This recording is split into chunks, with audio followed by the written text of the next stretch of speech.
en esta primera sesión, que tiene por fin desarrollar conceptos que tienen que ver básicamente sobre el Estado peruano y la administración pública. Reafirmo lo que dijo Jaime en el sentido de que la administración pública el día de hoy, o el Estado, ¿no?, o el gobierno que a sus veces se enfrenta pues a un gobierno cada vez con mayores recursos, con mayores capacidades, con mayores normas, en algunos casos con mayores competencias, en otros casos con menos facultades, ¿no? Entonces, este análisis que debemos hacer de la administración pública es un análisis de base. El análisis de base obligatorio, necesario e indispensable para un curso de Derecho Administrativo de Gestión Pública por Resultados es iniciarlo desde la propia perspectiva de la Constitución.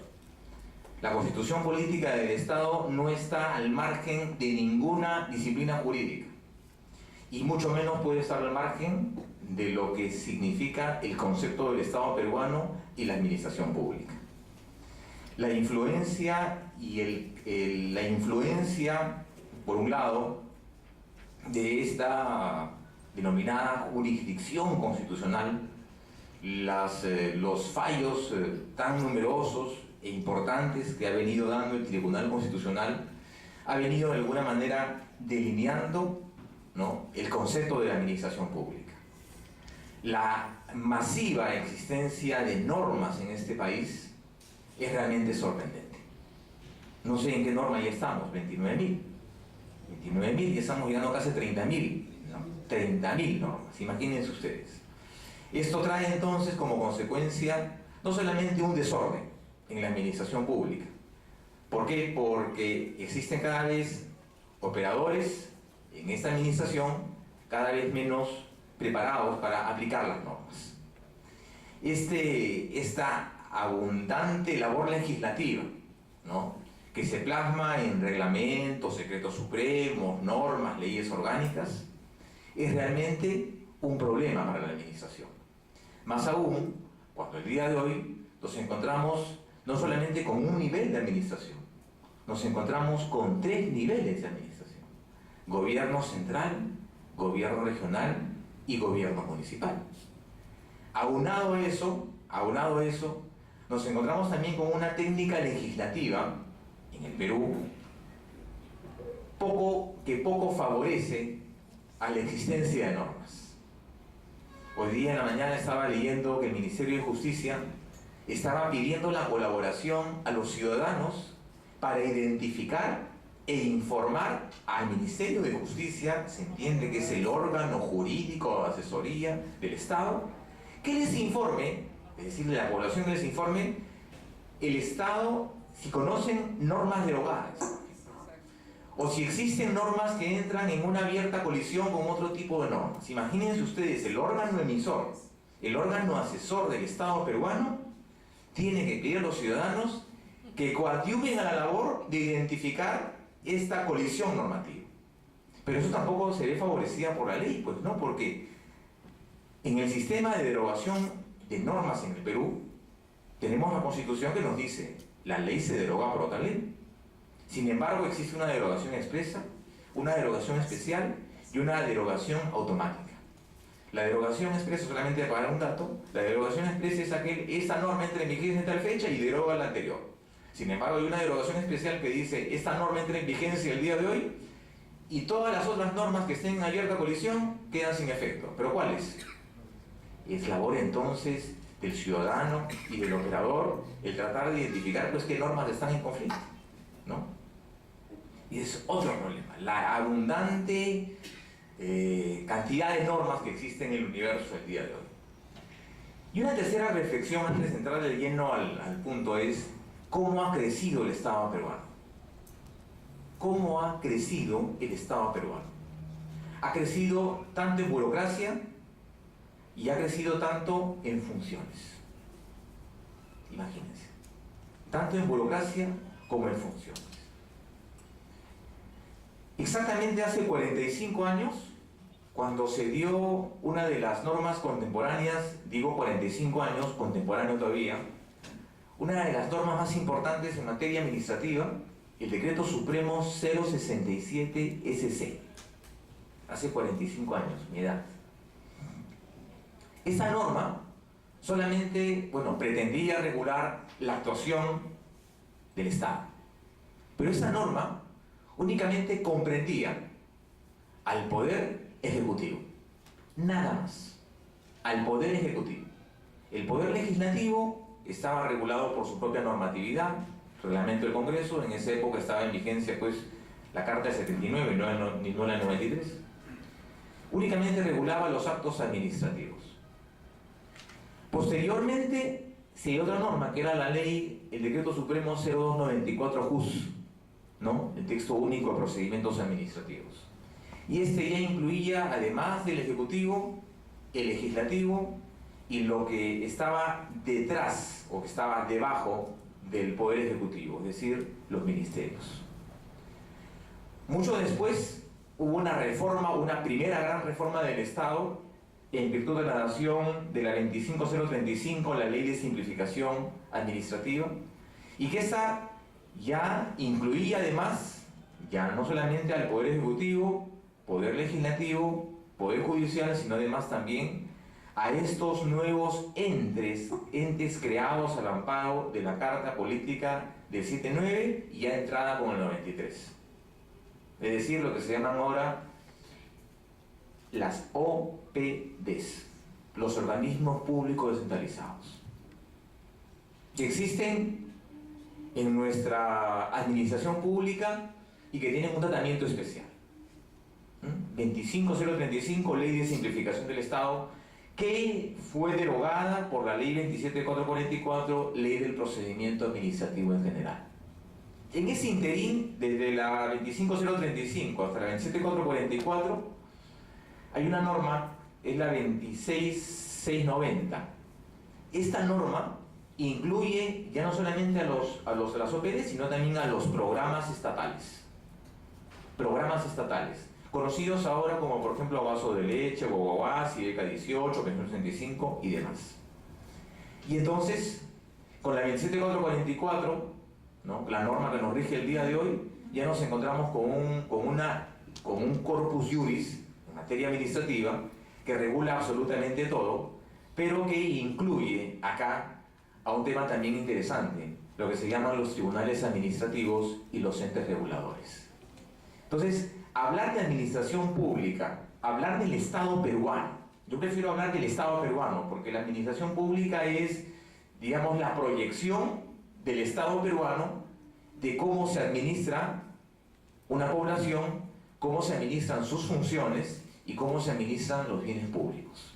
Yo prefiero hablar del Estado peruano antes de administración. Entonces, ese Estado peruano, con el tiempo ha ido ampliando sus competencias, ampliando sus funciones, pero también es un Estado que ha venido en los últimos años recibiendo una serie de modificaciones importantes. Por tanto, el día de hoy consideramos, repito, indispensable y necesario que hagamos y que planteemos una visión panorámica del Estado peruano, el cual ha sido redefinido no solamente por el progreso de la ciencia jurídica constitucional, sino también a esto ha ayudado mucho las sentencias del Tribunal Constitucional, que no solamente han configurado y tratan de explicar el concepto básico de Constitución, sino que, por ejemplo, han sido capaces estos últimos años de fijar nuevas competencias de los entes públicos en base a un procedimiento que se conoce como el conflicto competencial o el conflicto de atribuciones competenciales. Vamos a citar algunas sentencias a lo largo de esta sesión para darnos cuenta un poco de la injerencia que ha tenido principalmente esta labor de este órgano colegiado, representante de la jurisdicción concentrada en nuestro país, que ha venido de alguna manera a establecer y a suplir los vacíos legislativos a efectos de modernizar el Estado peruano. ¿De acuerdo? Esas tres ideas centrales yo quería de alguna manera desarrollar antes de entrar el día de hoy con esta visión. Bueno, y como debemos partir por el principio, debemos entonces identificar cuáles son las bases constitucionales del Estado peruano. Reitero, no es posible hacer un estudio sistemático, profundizado de la administración pública si es que no sabemos cuáles son las bases constitucionales o las bases fundamentales del Estado peruano. En principio debemos nosotros extraer estos principios, porque no están claros en la Constitución. La Constitución no debería desarrollarlo todo. Estos principios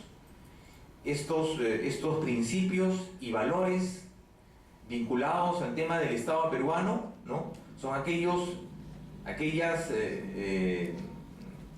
artículos en la Constitución Política del Estado que plantean de manera muy general, ¿no?, cuáles son los fines del Estado, cuál es la naturaleza de este, y además también cuál es la orientación del Estado peruano, que en suma es la administración pública. García Enterría decía que el Estado en general es una ficción, ¿no? La administración pública es una ficción, nadie la ve, ¿de acuerdo? Sin embargo, la administración pública está vinculado a todo tipo de quehacer colectivo e individual. ¿Cuáles son estas bases del Estado peruano? Se entiende que son aquellos principios y valores superiores que encontramos en la Carta Política y se traducen en una serie de articulados en distintos capítulos. Acá entonces rompamos de que solamente el Estado peruano se encuentra organizado en la parte segunda, es decir, en la parte programática de la Constitución, y en la parte dogmática únicamente se encuentran los derechos y las libertades fundamentales. Incorrecto. Se encuentran en distintas partes de la Constitución y es necesaria entonces una labor ciertamente de interpretación para identificar estos valores superiores. Uno de ellos, el más importante, es el artículo 43, que nos dice: la República del Perú es democrática, social, independiente y soberana. Con esta muy breve descripción en la Carta Política, ya el constituyente ha querido plasmar qué tipo de Estado queremos, en primer término. ¿Qué tipo de Estado? Lo primero que hay que hacer al momento de estudiar el Estado peruano y la administración pública es determinar qué tipo de Estado es el que está en vigencia. Un Estado, en principio, que se funde en una estructura republicana. El concepto de republicano, no solamente viene por un devenir histórico. El concepto de republicano significa que es res pública, que es cosa pública, ¿de acuerdo? El concepto de república es una forma de gobierno en la cual existe una orientación de este Estado basado en el bienestar general, pero también en el sistema democrático. En primer término, entonces, la Constitución dice: la República del Perú es democrática. Democrática en el sentido que asume como valor fundamental, por un lado, la alternancia del poder, ¿de acuerdo? La alternancia en el poder, no la alternancia conyugal, sino la alternancia en el poder, ¿de acuerdo? Basado en el sufragio, basado en lo que algunos han llamado el elemento más importante en la cuestión democrática, lo que se conoce como la soberanía popular. Es decir, esta capacidad originaria del individuo de designar y elegir autoridades. Y esta capacidad también complementaria de brindarle al Estado la capacidad de gobernar a los ciudadanos. Hay algunas autoridades en el Perú que no son elegidas a nivel popular. Hay algunas, la mayoría, que son designadas, digamos, no por elección popular, sino lo que se llama la dedocracia, ¿de acuerdo? Entre comillas, la meritocracia, ¿de acuerdo? Pero este sistema de gobierno, entonces se basa en ¿qué? En que nosotros le otorgamos este quantum de representación a un Estado y eventualmente un gobierno, periódicamente cada 5 años, para gobernar. Esta delegación para gobernar, entonces, supone dos cosas. La primera, que en primer término se entiende que esa autoridad es una autoridad reconocida y válida. Lo que se llama, existe una presunción de legalidad, por un lado.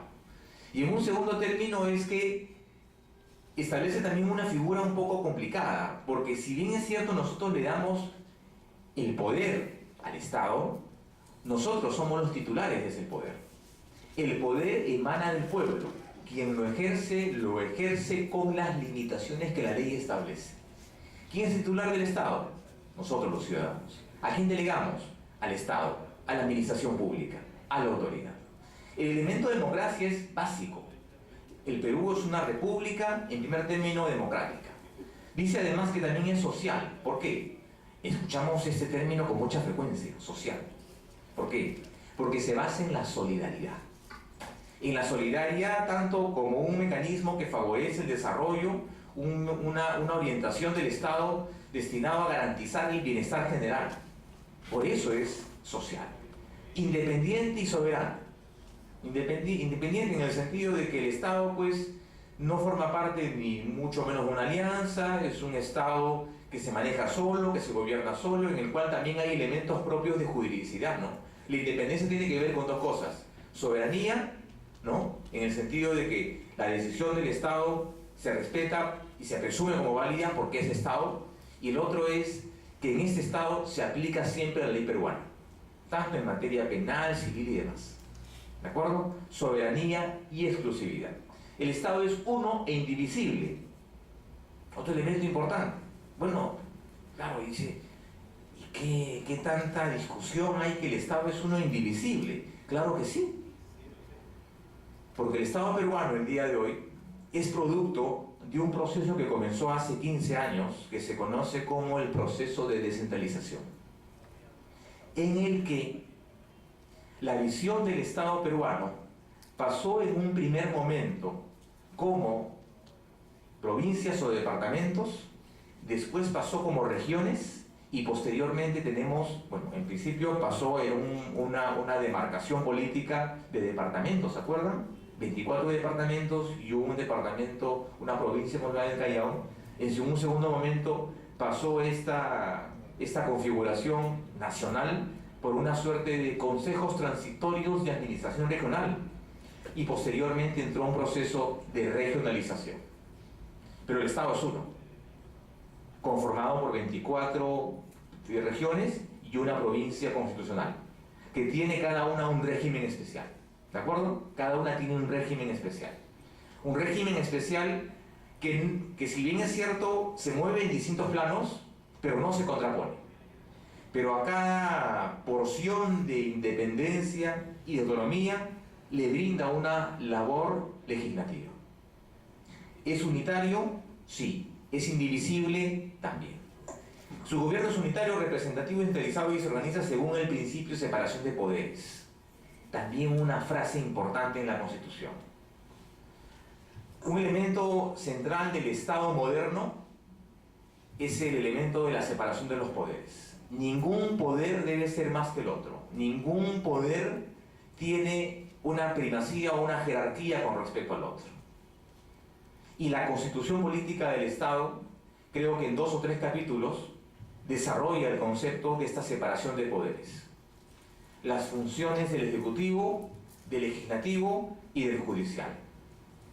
En la segunda parte, en la parte programática de la Constitución, encontramos con mayor evidencia este principio de separación de poderes, que se traduce no solamente en las competencias y funciones de los entes de los poderes del Estado, sino también en las relaciones interorgánicas entre estos poderes, entre las relaciones de coordinación y las relaciones de primacía de estos poderes.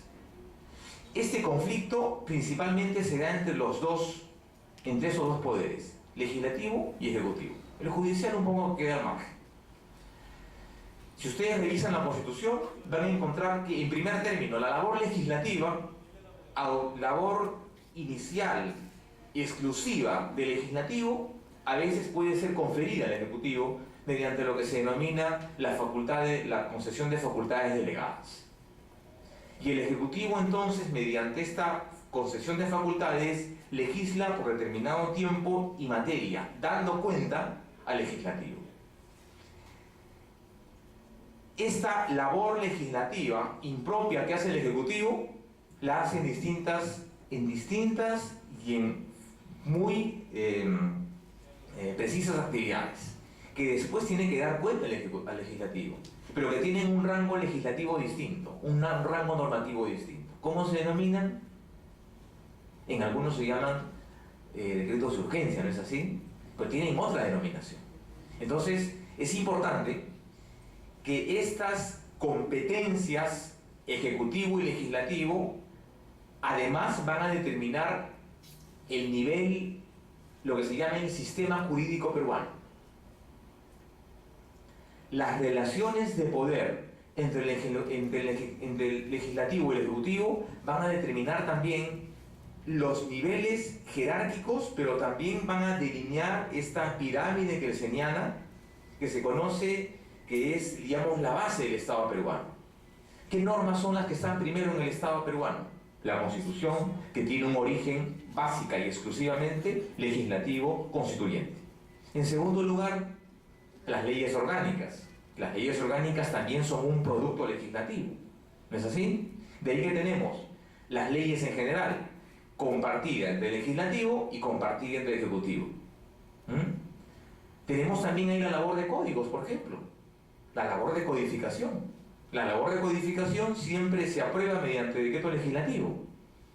Es parte de una promoción, de una producción del Congreso, pero finalmente la aprueba ¿quién? El Ejecutivo mediante estas llamadas comisiones revisoras. Así ha ocurrido en el Código Penal, en el Código Procesal Penal y en el Código Civil y en el Código Procesal Civil. ¿Es así? Y de ahí tenemos las otras normas de menor jerarquía. Entonces, solamente en este párrafo, el principio de separación de poderes, encontramos una serie de elementos propios de un juego dinámico en la administración pública. Es decir, que el nivel de jerarquía y las funciones propias de cada poder del Estado van a determinar también la jerarquía normativa de normas y nos van a dar lo que se llama esta famosa pirámide kelseniana, que el día de hoy consideramos que está vigente, aunque algunos consideran que ya Kelsen pasó a un segundo plano y que ahora deberíamos estudiar otros autores y ya no el profesor Kelsen, ¿no? Pero en todo caso, este primer artículo es básico para entender lo que significa el Estado peruano. Son deberes primordiales del Estado defender la soberanía, garantizar la plena vigencia de los derechos, proteger a la población de las amenazas en general y el desarrollo integral y equilibrado de la nación. Es deber del Estado establecer la política de fronteras, por ejemplo. Vinculado siempre a una disposición constitucional, encontramos siempre un órgano que debe revisarlo. En ese segundo párrafo, por ejemplo, dice: es deber del Estado establecer y ejecutar la política de fronteras y garantizar la integración. Cuando encontramos un postulado en la Constitución, no debe quedarnos duda de que la propia Constitución va a fijar en algún momento un estamento, un órgano o un poder destinado a realizar esta función. Si encontramos acá orden interno, garantizar las fronteras, ¿a qué nos referimos? En primer término, al Ministerio del Interior, parte de lo que se llama el Poder Ejecutivo, en primer término, pero también encontramos aquí, por un lado, a Cancillería, pero por otro lado también encontramos Ministerio de Defensa. Esa sola enunciación de la Constitución traería entonces 3 funciones y 3 competencias. 3 funciones y 3 competencias. No lo dice la Constitución en esta primera parte, simplemente señala los aspectos generales.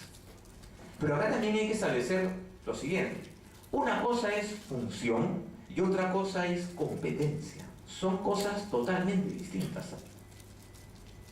Son cosas totalmente distintas, pero que a veces un poco las confundimos. Cuando se habla de función,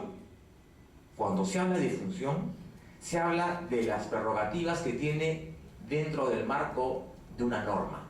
Y cuando se habla de competencias, se habla más bien de los límites implícitos en esa norma.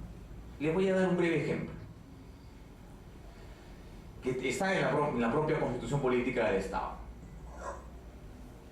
Está muy de moda esto de la Defensoría del Pueblo y la elección del nuevo defensor.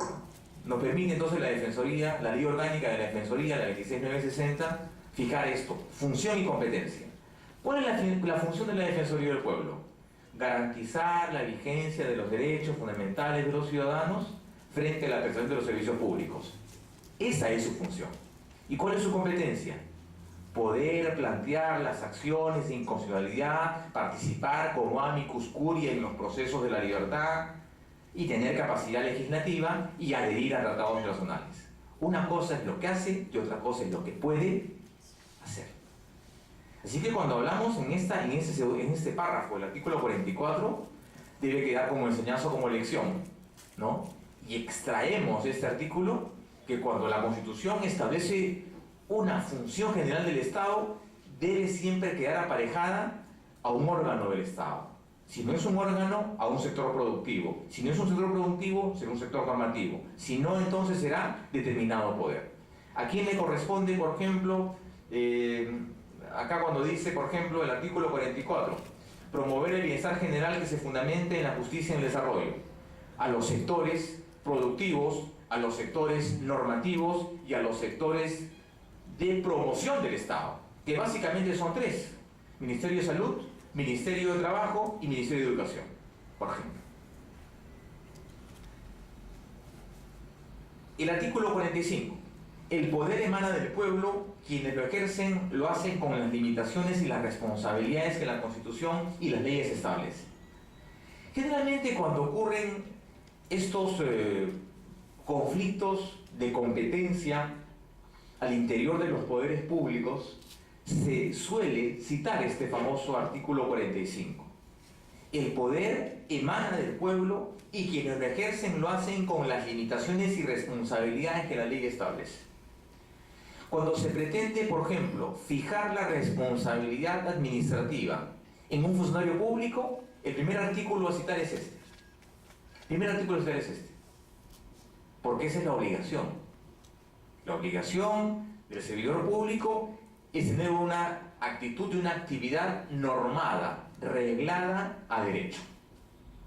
Ahora, que las normas administrativas, que la 276, 728 y demás normas establezcan responsabilidades, eso ya es un tema de jerarquía normativa.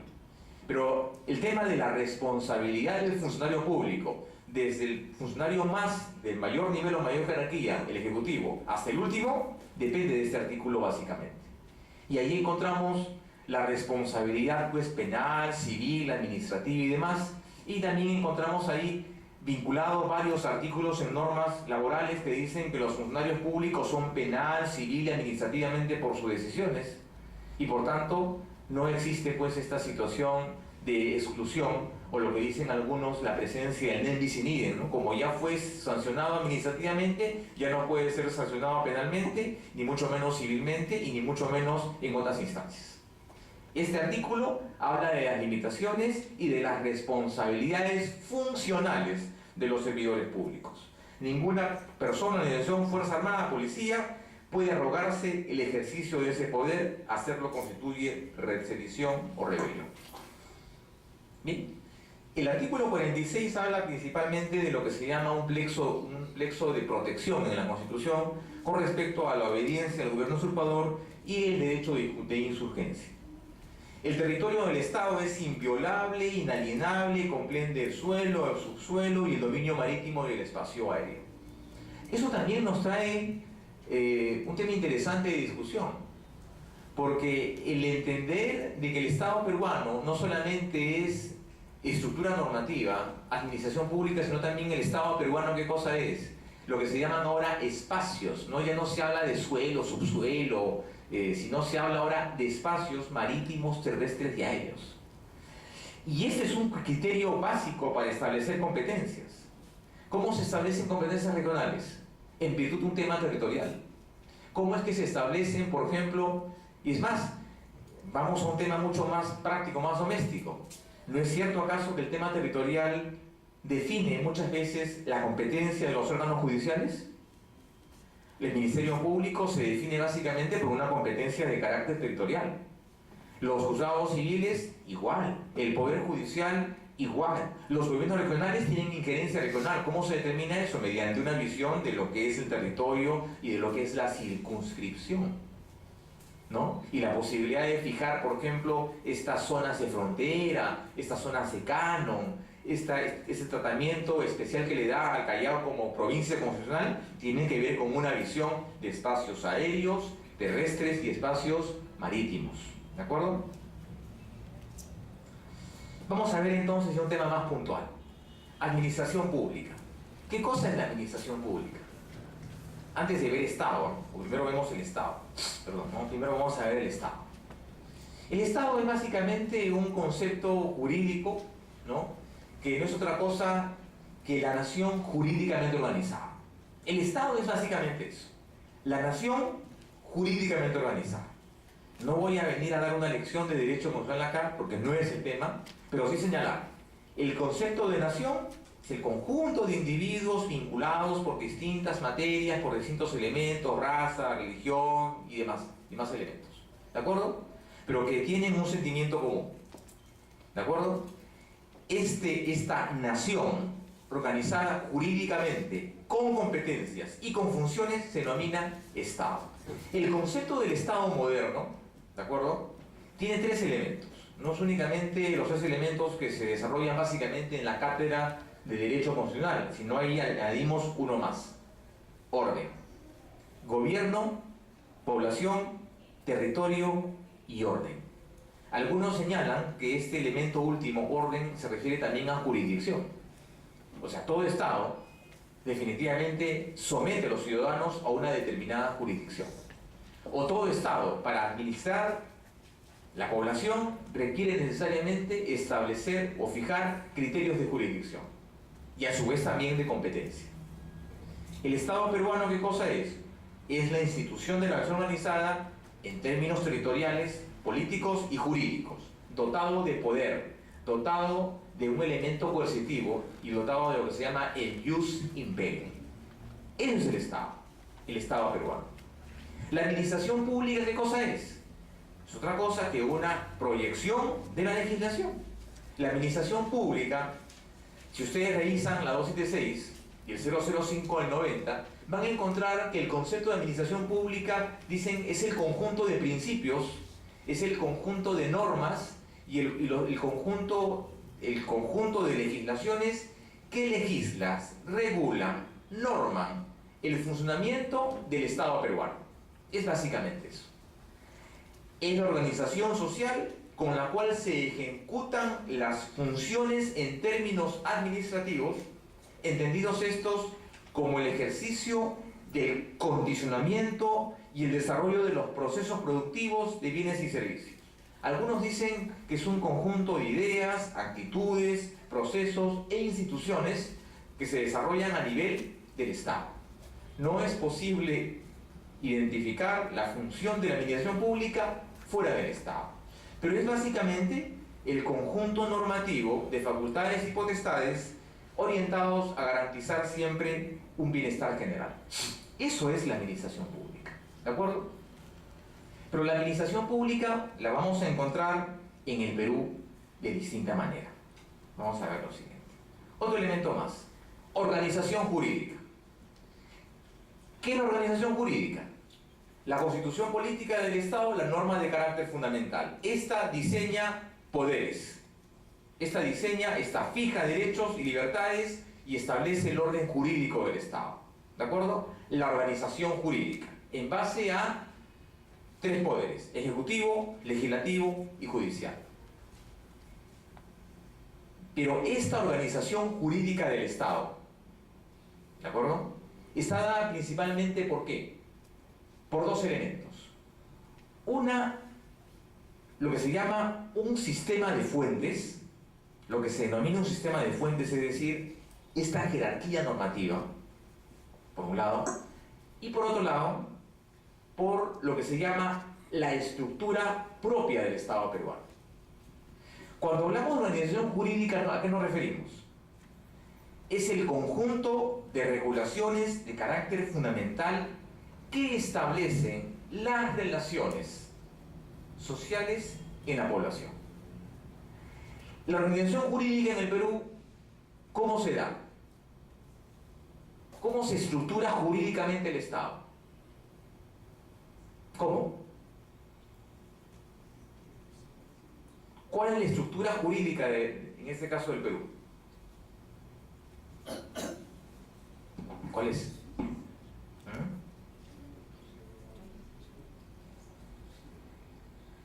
La estructura jurídica del Estado es esta de acá.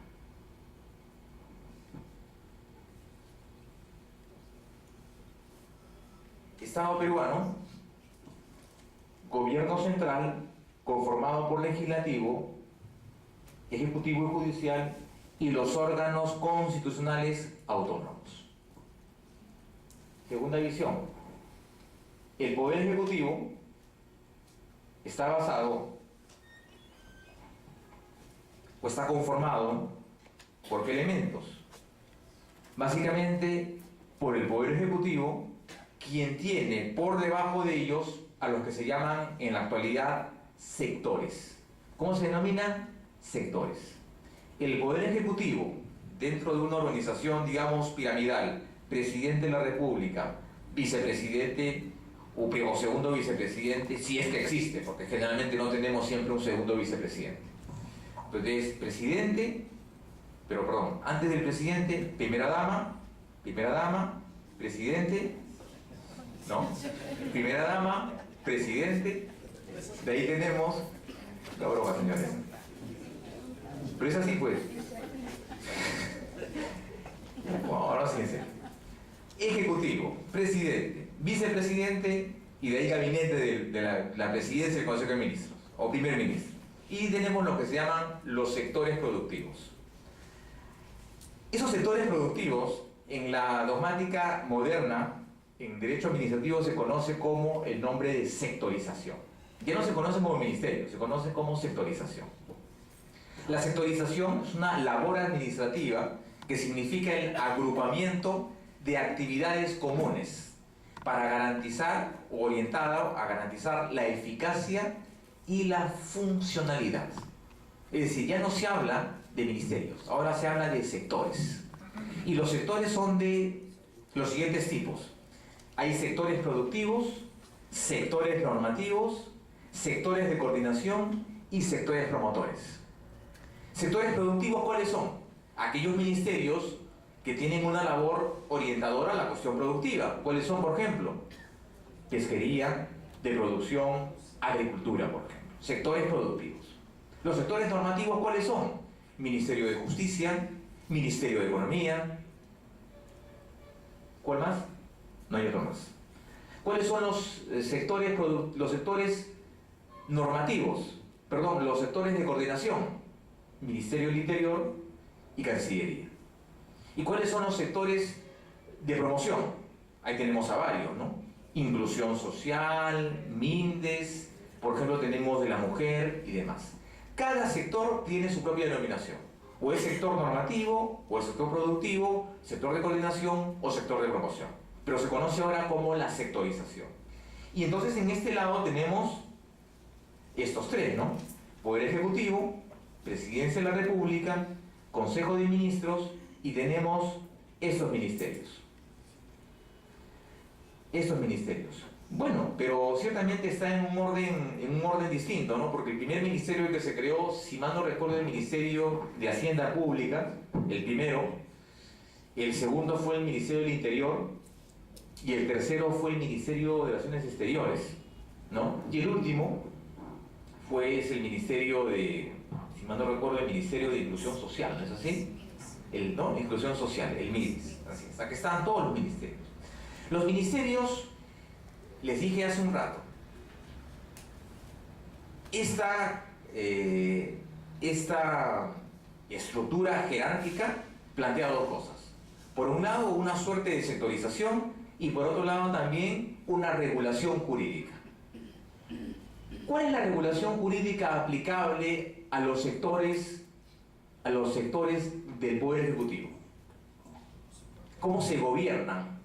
¿Bajo qué normas principalmente se gobiernan los sectores del Poder Ejecutivo? La LOPE. Generalmente, no en todos los casos, ¿no? Pero así lo establece la Constitución, todos los sectores productivos, normativos, de coordinación y promoción deben ser siempre regulados por leyes orgánicas. Leyes que se encuentran en el tercer nivel de la pirámide kelseniana. Todos los sectores productivos, llámese ministerios u órganos reguladores, o órganos autónomos, u órganos creados al amparo de la Constitución, deben ser normados y regulados por ¿qué? Leyes orgánicas. Sin perjuicio de que estas tengan a su vez reglamentos. Es otra cosa. Reglamentos normativos, reglamentos de trabajo, pero todas tienen que tener leyes orgánicas. Las leyes orgánicas, por su naturaleza, son las de tercer orden en la jerarquía normativa. Son aprobadas por el Congreso con una mayoría calificada, ¿de acuerdo?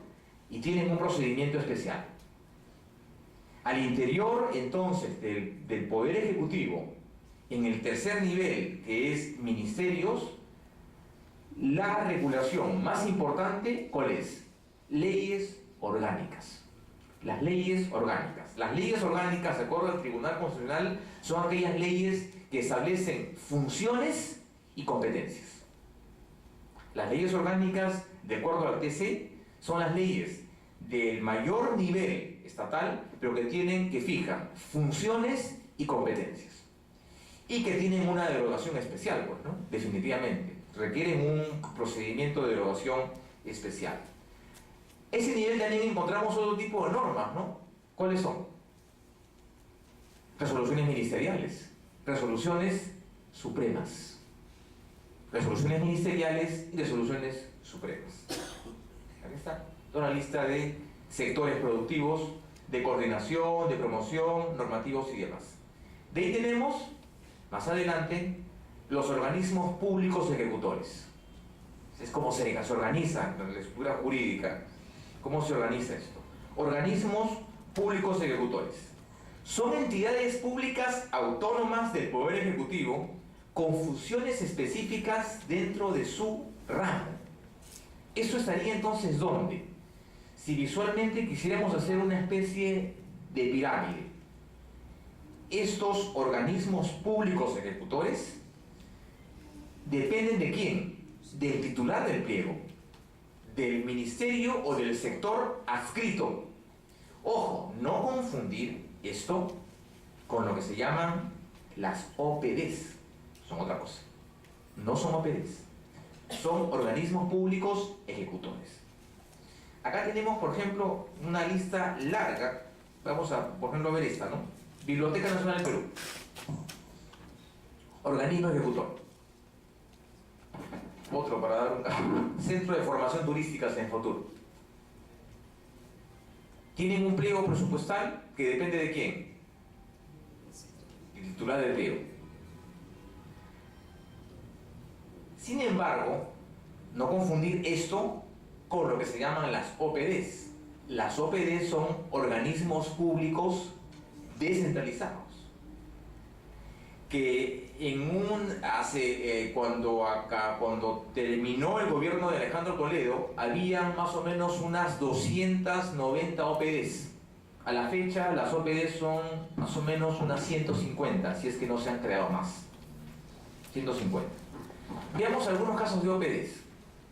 ¿El Ministerio de Justicia tiene OPDs? Por dar un caso, ¿cuáles son las OPDs del Ministerio de Justicia, el MINJUS? El INPE, por ejemplo, ¿no? Uno, el INPE. Registros públicos, una OPD del Ministerio de Justicia. ¿Cuál es el otro? Consejo de Notariado, por ejemplo. O sea, son organismos especializados, descentralizados o no. Sí, el INPE está presente en cada provincia, cada departamento, cada región tiene cierta independencia administrativa, normativa y presupuestal. Pero depende de quién, del sector, del titular del pliego, en este caso sería del Ministro de Justicia, OPD. Vamos a otro ministerio, Ministerio de Economía y Finanzas. ¿Tiene OPDs? Un montón de OPDs. ¿Cuáles, por ejemplo? Tribunal Fiscal, a pesar de ser un tribunal administrativo, es también una OPD, por ejemplo. ¿Cuál es el otro? ¿CONACEF también será? ¿La Comisión Nacional de Bolsas de Valores? También es una OPD. ¿Cuál más, por ejemplo?